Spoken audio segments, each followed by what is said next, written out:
the brother Mamin from Gambia, and what will happen if a person dies without getting married.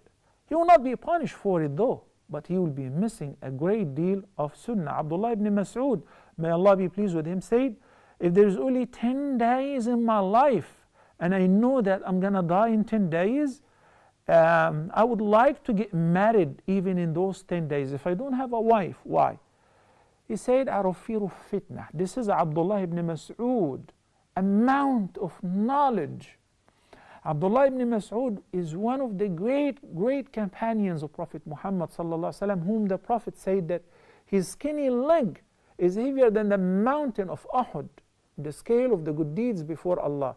Yet he says, I'm afraid if I die as single, if I just remain for 10 days as single or as a bachelor, I fear the fitna.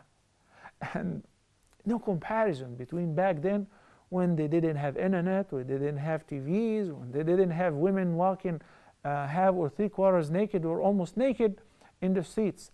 Mu'adh ibn Jabal radiyallahu anh, while he was lying down on his deathbed, he said, Zawajuni, help me to get married. I'm afraid that I'm gonna die and meet Allah as a bachelor, because marriage is considered in Islam, if the person perceives it this way, as an act of worship.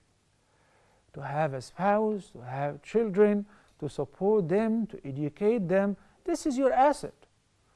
When you die, it will be your children who will make dua for you and will continue to benefit you after your death. Every act of worship they do, every good thing that they do, you get a similar word, because you are their origin. There have been many narrations from the companions, from the predecessors, from At-Tabi'een, concerning their eagerness to get married even though they were old. Why? Because they perceived it as an act of worship. Umar ibn al-Khattab radiyallahu anhu says that, by Allah, I definitely force myself to have this intimate relationship, hoping that Allah will grant me a child who would say, La ilaha illallah. This is how they perceive marriage. But if the person didn't have luck, didn't have a chance to get married, this is not really his sin. He's not blameworthy. He's been trying. Some people, though, they try, they keep waiting for Mr. Right or Miss Right forever. This is not realistic.